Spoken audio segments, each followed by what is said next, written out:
할렐루야. 오늘도 하나님의 말씀을 붙들고 승리하는 한 날 되시기를 축복합니다. 오늘 우리가 하나님의 말씀을 같이 봉독할 것은 에레미야 41장 1절부터 3절까지 말씀입니다.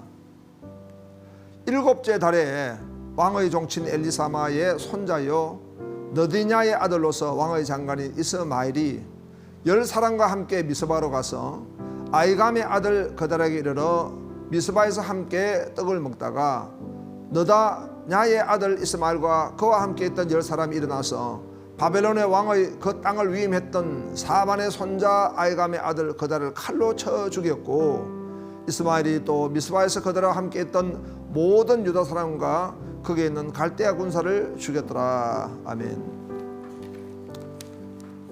할렐루야. 오늘 여러분과 같이 나누고 싶은 말씀은 헛된 야망을 버리자, 이런 말씀을 가지고 상고하기 원합니다. 우리는 성경 하나님 말씀을 통해서 정말 복된 사건도 보게 되지만은 정말 참으로 참혹하고 비참한 그런 사건도 대하게 됩니다. 오늘 여러분이 말씀을 본 내용은 아마 후자일 것입니다.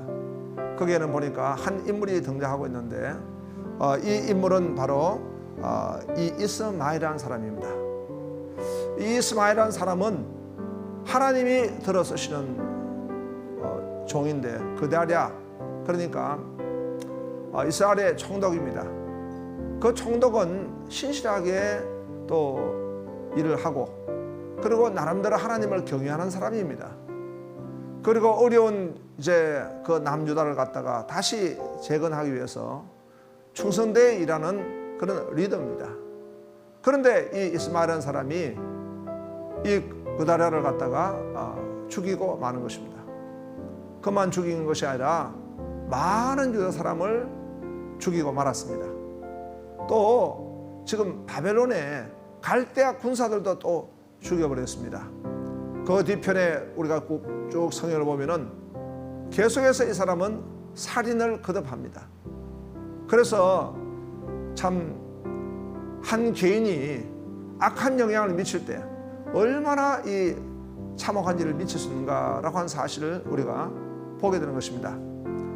이 사람이 이렇게 악한 영향을 미쳐서 그 영향이 사람에게만 미친 것이 아니라 궁극적으로 하나님의 나라로 세워진 이스라엘 공동체를 파괴시키게 된 것입니다. 다시 말하면은 교회를 파괴하는데 그런 아주 큰 작용을 하게 된 것이죠. 구약의 교회가 남유다, 북이스라엘, 이스라엘 왕국이고 신약의 교회가 있지 않겠습니까?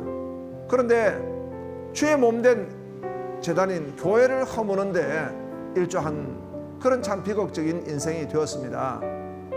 또 이렇게 해서 사람도 죽이고 공동체도 파괴시키고, 그리고 그런 저주가 결국은 자기 몫으로 다 나중에 돌아오게 된 것입니다. 이 사람이 이렇게 잘못된 길로 가기까지에는 그 원인이 뭐겠습니까? 바로 탐욕입니다. 그리고 야심입니다. 니체는 그런 말을 했죠.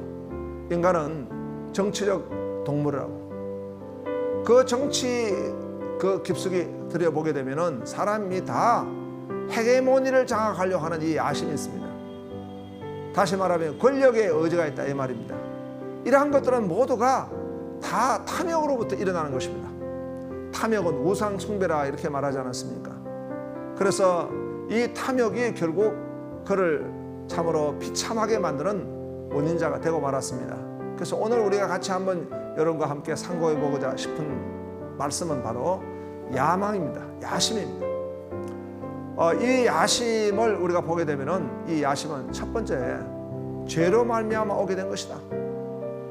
우리가 하나님의 천지를 창조하시고 이제 인간을 만드실 때 선악과를 먹지 말라 하지 않으셨습니까? 그 선악과에는 이 하나님의 그 모든 축복이 다 주어졌는데 하나님의 자리를 넘보지 말라는 그런 하나님의 뜻이 있는 것입니다. 그런데 사탄의 계획을 받은 인생이요, 안목의 정욕, 육신의 정욕, 이생의 자랑으로 인해 가지고 그 선악과를 먹고 말았습니다. 이게 죄 아니겠습니까?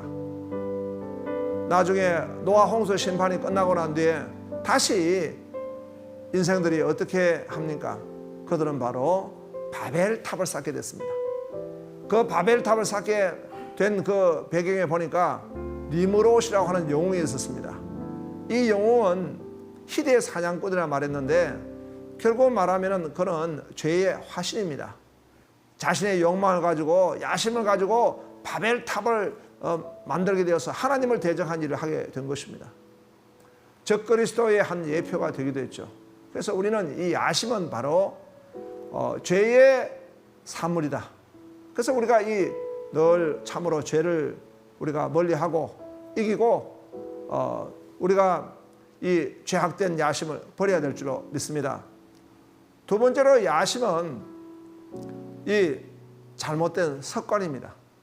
우리가 인생을 살다 보면은 이 잘못된 습관이 몸에 배일 때가 있습니다. 어떤 습관입니까? 예수님의 그 제자들 가운데서 이 요한과 이 제자가 예수님 좌우편에서 있게 해달라 그 어머니의 간청에 따라 가지고 예수님이 이 잔을 마실 수 있겠냐 이렇게 말씀하셨는데 그때에 모든 제자들이 다 분을 내지 않았습니까? 그것은 다 무엇이냐? 모두가 다 권력에 대한 의지, 야심이 있었다는 것입니다. 그런데 그 야심이 한 번도 그런 마음을 품고라면 이것이 습관화되는 것입니다. 우리가 시편에 보면은 복 있는 사람은 악인의 꾀를 쫓지 않고 죄인의 길에 서지 않고 오만한 자의 자리에 앉지 않는다 했습니다. 이 꾀가 나중에 교만한 자의 자리에 가게 되는데 이것이 바로 야심으로 나타나게 되는 것입니다. 그러면 우리가 어떻게 이 야심을 이기고 정말 하나님의 뜻을 쫓을 수 있을까요? 여러분 바른 비전을 가지시기 바랍니다. 비전은 하나님의 뜻을 우리가 가지는 것입니다. 이건 야심과 구별되는 것입니다. 비전은 바로 하나님의 나라와 의를 먼저 구하는 것입니다. 하나님께 영광을 돌리게 되는 것입니다. 그러면서도 하나님이 주신 은사를 가지고 마음껏 개발해서 나갈 때에 우리는 비전의 삶을 살게 되는 것입니다. 그래서 예수님이 하셨던 한마디 말씀이 있습니다. 너는 고기를 낚는 어부가 되지 말고 사람을 낚는 어부가 되라. 이 말씀 속에 야심은 내려놓고 비전의 사람이 되라라고 한 그 말씀이 다 함축되어 있습니다. 여러분들에게 오늘 이런 축복이 임하시기를 축원합니다. 감사합니다.